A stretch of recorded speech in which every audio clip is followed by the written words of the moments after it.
It's no secret that I do like me a good 3D platformer, especially ones with a fun looking character to play as with lots of different moves to do. These kind of games come in all kinds of shapes and sizes, and I like to see how they can all differ with their ideas and movesets. But if there's one pretty big name in the platformer mascot catalogue that I've barely given any of my time to over the years, it would have to be the Speedy Blue Hedgehog.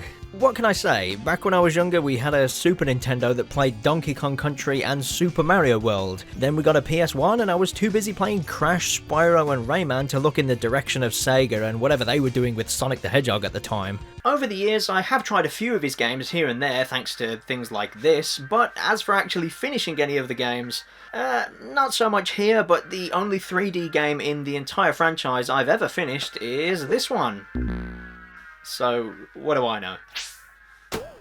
It's not that I hate the character or anything like that, because I actually think Sonic is pretty fun, and he's got that same kind of expressive, cartoony nature that I like in other characters. I even enjoyed seeing him in the surprisingly decent movies in the past few years, but I've just never really got around to playing that many of his games. Anyway, fast forward to the present day, and here we have Sonic Frontiers. Yeah, up until now, I've not really given much attention to new Sonic games being released, because they always seem to get pretty hit and miss reviews, even from fans of the series themselves, but this did catch my interest. Long story short, the game went on sale only a couple of weeks after it came out, and a few friends of mine were saying it was actually pretty fun, so I thought I would pick it up and see what it was all about.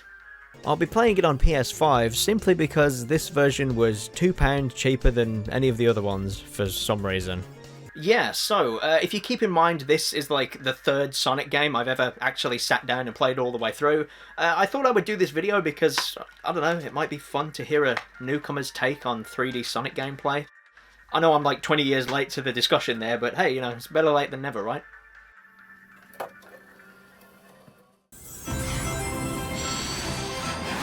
Ooh, that is a nice opening logo for Sonic Team. It's a shame the title screen is just a friggin' JPEG with the game's logo on it, but oh well. So, to start things off, we've got a little cutscene to set everything up. Dr. Robotnik is messing around with some statues on an island somewhere, and Team Sonic are flying around way up above when, well, I'm not really sure what happens here, but something does happen and everybody gets blasted into cyberspace. Later on, there's a bit of a mystery involving a long-lost race of creatures, as well as this digital cyber girl that keeps following Sonic around for some reason. But for now, the intro is basic enough to get the ball rolling straight away. There's a few moments here and there where older games in the franchise are referenced, so I guess longer term Sonic fans might get something out of seeing those, maybe? But for the most part, this does seem like a pretty nice self-contained little story, which is good because I barely know any of these characters. I mean, I do know which one is which at least, but that's about as far as my knowledge goes. Anyway, yeah, after that opening cutscene, we see Sonic on the other side of that portal, which looks a lot like Green Hill Zone from every Sonic game that's ever been released, ever. So this is going to be your super brief introduction to how the game controls, which is going to seem pretty trivial to some, but hey, it's all new to me. You can move, jump, homing attack, dash, and grind on rails if you come across those. The level is over really quickly though, to the point of me wondering why it's even here, seeing as I still don't really have a proper idea of how Sonic feels to play, but whatever, because then we're dropped into an open environment for the very first time. Now this is what the game is all about.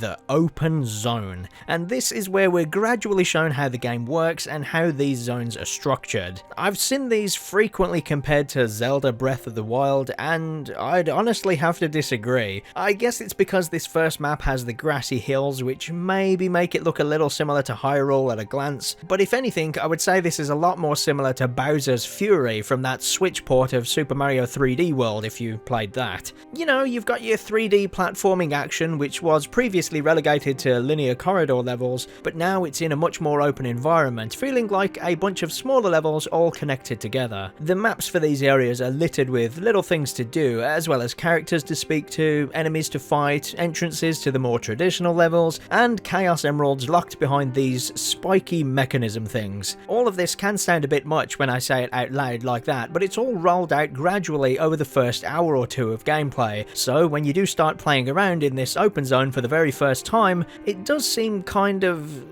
well, very empty to begin with, and combine that with me still not really getting a feel for how Sonic moves or his momentum or how he just generally feels to play with as a character, this did give me a bit of a bad first impression if I'm being honest. You know, I'm kinda just running around awkwardly doing these little things here and there which aren't bad as such, but to begin with I couldn't really see much reward in return for me doing them. I'm just running around for a minute or so to find these things, doing them, and then moving on. All the while, Sonic can boost for his trademark speed, but only for a limited amount of time. Like, what is that all about? Well, thankfully, after a while, everything does click into place, and I ended up really liking the whole open zone concept once it did. It's a slow start, but all I can say is stick with it for that opening hour or so. Oh, and before anybody feels the need to jump down my throat about Sonic only having a limited amount of boost, yeah, don't worry about it too much. I know, I'm gonna get to that later on. I think for me, one of the main turning points was unlocking this massive grind rail that can take you to and from the closed off opening area in one continuous run, all with a nice view as you go along it. This is when I realised that while it doesn't seem it at first because they're so spread out, every single one of these activities you do is giving you something as a reward, with that being some kind of environmental traversal option. This could be a grind rail, a spring, a ramp, a series of floating platforms, or a combination of all of those things. And once you've got a handful of these done in one area, this creates a sort of miniature, speedy, platforming, roller coaster jungle gym style of moving around, which is really satisfying to go along with. Not everything in that roller coaster playground is perfect though, and it's hard to really explain why some of the open zone stuff is more fun than other stuff without at least touching on the controls and the moves a little bit more, seeing as by this point I had really started to get a feel for them. I think the main thing that works here is that a lot of Sonic's moves are either specifically tailored for getting a boost of speed or quickly changing direction to allow for some almost Tony Hawk Pro Skater levels of movement combos which feel great to pull off. Right away from the very start of the game, you've got button inputs for boosting forwards whenever you want, as well as another one for coming to a complete stop when in the air. These two options alone mean you can sometimes boost over certain obstacles and then remove any hang time you would otherwise have if you pull the air brakes and slam down into the ground to get moving again really quickly. Combine that with things like using the homing attack a little more sparingly in some occasions to skip over an obstacle instead of landing on a spring, and the big one for me is that if you see a big line of rings and click the left stick in, you can make Sonic dash through all of them in quick succession. After a while, every now and then you just kind of start to see these little movement opportunities that usually have a visual cue that you can take advantage of to get to where you want to go a little bit quicker if you react fast enough. But if you miss any of those visual cues, you can still usually get by because the longer route is still usually pretty fast anyway, because this is Sonic the Hedgehog, that's what he does. If there is one thing I didn't expect Sonic to be doing is using a friggin' leveling up system with unlockable combat moves, which is always a bit of a coin flip in any game like this, but despite being maybe a little bit janky to use at times, it does actually work. You'll start out by getting the Psy-Loop move, which, yeah, you can use this in combat, but this will mainly be your move for generally activating things around the world and interacting with stuff that just kind of looks suspicious in terms of gameplay. You know what I mean. When a game looks like it's trying to hide something, then the Psy-Loop is the move you'll use to uncover whatever that may be. And about that boost meter I mentioned before, sometimes it's limited and sometimes it's not, and for the longest time I could not figure out why I was randomly being given infinite boost, until it dawned on me. You can just use the Psy-Loop to draw an infinity symbol on the floor and there you go, you've got infinite boost. I must have been doing this on accident right up until about 3/4 of the way through the game and then I realized, but yeah, that's what was doing it. Anyway, once you do unlock a few moves for combat, it's pretty easy to make Sonic alternate between them, and it does genuinely make a difference to how effectively you can take on some of the bigger enemies and mini-bosses. Some of these guys turned into a bunch of chumps once I got all of these moves. Look at me go, I'm kicking ass. I guess my only complaint here would be that there are a couple of moves where you do have to hold down the right trigger and then press a face button in order to make that happen. But the trigger is the button that you're holding down to boost, which most of the time I would already be doing anyway, so sometimes I end up doing a much bigger, more drawn out combat move than I intended to do, but that's about it really. It only happened a few times, but it did kind of make me wish there was a different input for these moves, so yeah. Going back to getting around though, there's also the drop dash here, which, well, I may not have played that many Sonic games, but I did play Sonic Mania, so I know what that thing is, and it's a lot of fun to go down any big slopes, because it does react to how steep the hills are, and you'll gain and lose speed depending on the shape of them, which is really nice. But I couldn't help but feel like that alone does raise one concern with me. It's not a huge deal by any means, but that feeling of momentum that you get by using the drop dash on the hillsides is 100% eliminated anytime you jump out of it. 1 second you're rolling around at the speed of sound and then BAM! And it's more of a shame than anything else though really, because rolling around like this is really fun, but you kind of have this start and stop to it with the way things are at the moment. Also, there is one other issue which I would sometimes have, that I don't really know how they would fix this without completely restructuring the entire open zones, but the amount of times I would see a grind rail and think, oh yeah, I'll just use the upward part of this grind rail to get over there, and oh no, okay, I guess not. This is just happening now. I guess this is where I am. I didn't really want to be here, but okay then. This doesn't really happen too often though, and thankfully just generally running around is fun anyway, and you can kind of end up remembering what grind rails do what, but yeah, this is definitely a thing that happened a few times, and I couldn't help but notice it. So, before I go even further into some of the open zone stuff that happens later on in the game, I'm just going to talk about what the point of all of this is and how you go about doing it. Outside of earning yourself some sweet rails to grind around on, the whole point of the open zones are to basically glue everything else in the game together, and it does that with a fairly decent little collectible hierarchy, a lot like the ones you would find in any old school platformer game. When you land on any of these islands, you're first going to want to roam around and find some of those little activities to do in order to earn some memory tokens. These let you talk to the main NPC of that island and allow for story progression and unlocking new moves and specific areas that are locked behind story events. Alongside that, you'll have to beat up some bad guys that you find out in the wild until you get your hands on a portal gear. Some of these are dropped by smaller groups of enemies, and others are dropped by larger mini-boss styled fights, and you'll use them to open up portals to the more traditional corridor styled Sonic levels. Now, in each of these levels, the main objective is simply to reach the end, which will net you a vault key, but if you stick around and do some of the extra challenges within that stage, like beating the level with an S-rank time, collecting all of the red rings, or reaching the end with a certain number of gold rings intact, that will net you an extra key, and then another extra one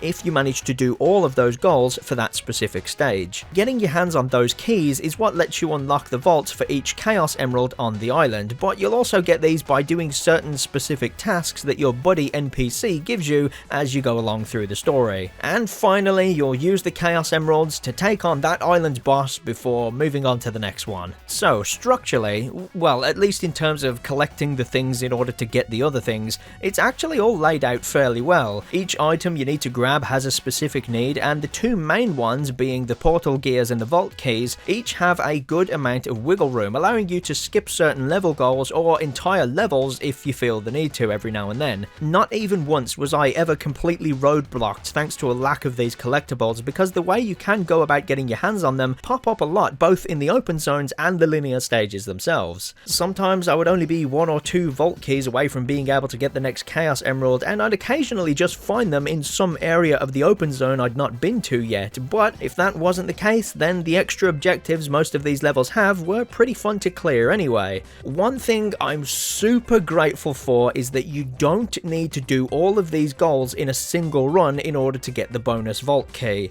I would usually just take it slow on my first run through a stage to learn the layout and maybe focus on keeping hold of the gold rings and just reaching the end of the stage safely. Then on my second run I'd do an alternate route and try and find whatever red rings I may have missed on my first run, and after that I would use everything I learned about the level's layout to blast through it at top speed, which is a lot of fun. I can finally see why people like these kind of stages now I've actually sat down and played through a few of them. Sometimes there's some pretty neat shortcuts you can take that reward you for just not spamming the controls like a maniac, and it feels pretty good to get used to that. I think someone more familiar with these games will have more to say about these levels themselves, especially because from what I've been told by a few of my friends, some of these are just straight up copied over from previous games like Sonic Generations, but I don't really know anything about that. But generally speaking, I found most of these to be a blast to play through, especially after I'd gotten used to the controls from playing around in the open zone so much. There were a few of these levels I came across that were solely 2D, which I didn't enjoy as much. I kind of feel like these controls don't really work as well within 2D, and to be honest, if I wanted a 2D Sonic game, I've got a whole bunch of other options for that elsewhere.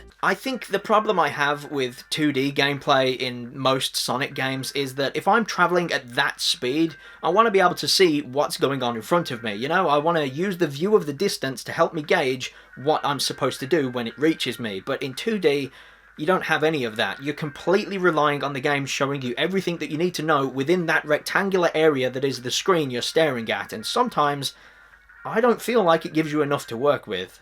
Still, it's not like these levels are terrible or anything, but it is just one of those occasions where I would use the wiggle room to avoid these levels, seeing as the game's overall structure does allow for that kind of thing every now and then, you know? Where the actual structure of the gameplay does start to wobble is when you get to the third island, as well as any time the game makes you do a specific side activity.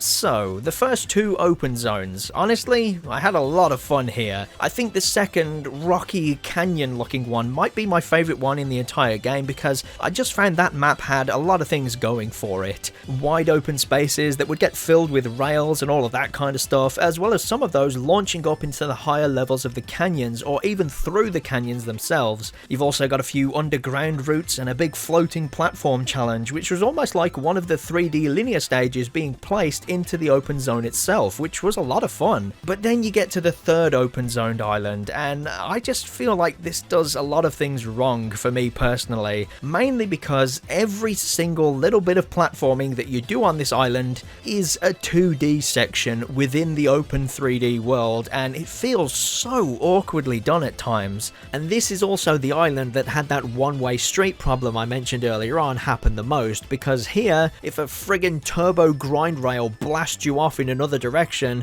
you can't just turn the camera around or make Sonic jump off of the rail, you just gotta kinda go along with it every single time. It's like I said earlier on, I feel like a super fast Sonic game for me is probably going to work out a bit better if it's in 3D, so to have this entire island's gameplay constantly flip back and forth between 3D for the general movement and then 2D for the actual platforming bits, oh man, I could probably put up with this if it were for just half of the open zone, but no, I'd just be there running around looking and hoping for one of these super sick, fast 3D jungle gym platforming roller coaster sequences to happen, where you're flying around and doing all of this fun stuff, but every single time I would come up to one of these on this island and it would be like, oh, for 5 minutes.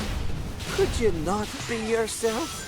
For 5 minutes! Anyway, the other problem I have with this game's structure is anytime an activity is forced upon you, because whenever that happens, well, they're usually not great most of the time. But before I go any further, just to clarify, with these I don't mean those little time attacks or rope challenges or mini combat encounters in order to earn grind rails, because, you know, they're fine really. But sometimes in order to progress the story, you'll have one of Sonic's buddies be like, "Oh yeah, we gotta go over here and do this." Or they'll say something like, "Oh yeah, we gotta help these little guys out." And it's usually some awkwardly placed bit of gameplay that has nothing nothing to do with anything else. The first one of these I came across was this sort of herding minigame, which I couldn't do at first, and I actually walked away from thinking, you know, there's no way you have to do this, but yeah, you do. So I tried to do it a few times, and yeah, I was able to do it, but it wasn't fun. But then you've got this frickin' ball and crane minigame, which, while not too difficult, it was just really clunky to control and weirdly finicky to make it grab onto things. I actually thought I'd glitched this thing out, so I ran off and came back to it to try again, but no, it really is just that finicky, and this camera angle being way up here doesn't help at all. Again, I was able to finish this after a few attempts, but at the end of it, I'm just sat here thinking, what am I doing? I didn't pick this game up with the interest of grabbing balls. Then there's another time where you're introduced to this guy so you can do some fishing with this incredibly exciting fishing minigame. They even give you the choice of being able to do this again and again and again in all of the other open zones too, but of course I didn't choose to do that. This sucks.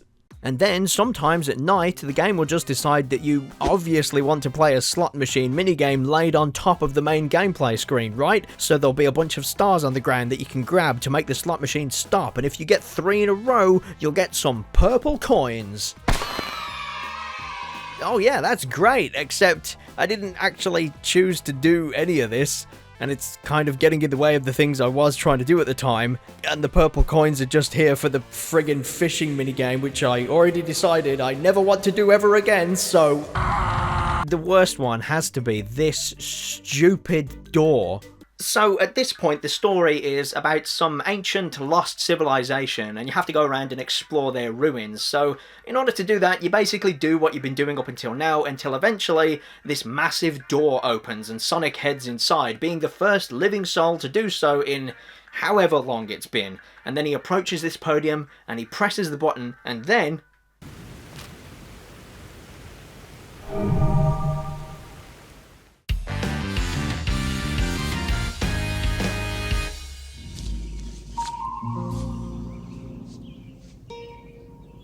What the fuck is this piece of shit? Yep, that's a pinball machine minigame alright. Kinda goes on for way too long as well. I'm honestly amazed I was able to do this in one go, because it seems like the thing that could easily go wrong because of a physics glitch or anything else beyond the player's control. But yeah, pinball, crane games, and fishing. Yeah. Is this like a Sonic thing? Is this what Sonic games do that I've never been aware of? I don't get it. Like, why is it making me do this? Ah, there's a fishing minigame in Sonic Adventure. I genuinely did not know that until my friend told me, so yeah, there you go. Still, thankfully, once you get past that and the third island in general, then the rest of the game is back on level with the first 2 islands, I think. Even if these remaining islands are much shorter to get through, and one of them is basically an asset-flipped version of the first island, but whatever. It's fine, and there's some good platforming sections throughout these, so I'll take these over this any day. On a more positive note, if there was something else I was enjoying, it was the presentation. Well, most of the presentation anyway. Seeing all of these cutscenes and how genuinely well animated Sonic and his friends are was great. They're all so bouncy in their movements, and even in-game I think Sonic moves around really nicely with his running and combat animations. I'm just not really sure why his voice is so deep this time around. You've got this, buddy. I've got your back. I know this is one of the same voice actors that's played Sonic before from when I've very briefly dabbled around in the other games in the series. It's Roger Craig Smith, and I am familiar with some of his other work from other games I've played. He was Ezio in Assassin's Creed, he was Batman that one time in Arkham Origins, and he was also that guy that punched the boulder in Resident Evil 5. But the direction Sonic Team must have given him for this game just seems a little off, because sometimes Sonic is still fairly upbeat and energetic in the things he's saying, but it's just the voice he's saying them with, it sounds tired and not what I expected to come out of that face. I don't really know what else to say. Maybe this was intentional because it is consistent throughout the entire game, but yeah, Sonic's voice is just really deep this time around compared to usual. Don't really know what's going on with that. At least the music is nice though. From what I've been told, that's actually quite common in Sonic games, and I have had to listen to some of the other soundtracks, and yeah, the music is pretty good in these games, I'll give them that. Within the open zones, you've got this nice calm music as you explore, and then in the linear stages, you've got a lot of high-octane, energetic electronic music. I like both of these as they work really well within the context of whatever it is you're doing. Going for those S-rank times in the linear stages with some of these tunes blasting away felt friggin' great. And then when you turn into Super Sonic to fight those bosses at the end of each island, the music goes all frickin' death metal, and again, it's a surprisingly good fit for what you're doing. But there is one thing that is a little jarring with the overall presentation at first, specifically how the game looks, with that being the draw distance, because this is a really weird one. The overall draw distance of the world itself is absolutely fine, there's no issues there whatsoever, but all of these platforms and rails and springs and everything else like that, they all pop in pretty bad. This wouldn't really be an issue if it was using a level of detail system like Spyro the Dragon did way back in the day, or if it was a stylistic thing like having them digitize into the real world from cyberspace or something like that. You know, that would be fitting, but no, everything just kind of appears right in front of you, and while you do get used to it after a while, for the first hour or so, it's really hard to ignore. And I guess that's almost the theme of my entire lineup of thoughts on this one. I've enjoyed my time with it, but there's also a lot of pretty weird stuff going on that's fairly easy to spot that could put people off, so I can't just dance around some of these problems. Like the leveling up system. Sure, you get points and MacGuffins for going around the world and doing tricks which you can then trade in to level up Sonic, but for 2 of the 4 main skills that you can upgrade, you have to upgrade these one level at a time by going through the same dialogue option over and over again with this one specific NPC that just happens to enjoy talking pretty slowly, which means you're going to end up doing this almost 200 times if you want to level both of these up fully. Meanwhile, the other 2 are governed by collectibles themselves, meaning you just go around and collect them and then automatically earn as much XP for those as you're able to with the amount you have on you when you trade them in. Why? Why is it only like this for 2 of the skills and not all 4 of them? Then you've got the day and night cycle, which doesn't really do anything. The only impact it has on the game is that it will stop you from doing very specific optional missions every now and then unless it's nighttime for basically no reason. And of course, it will occasionally force that stupid pachinko machine minigame on you. Then there's the boss fights against the Titans, and why I haven't really said much about them so far in this video. So let me start out with the good. Visually, I think these have some of the coolest looking QuickTime events and cutscenes for beating bosses I've seen in ages. When you go Super Sonic and go up against one of these giant dudes, it's like...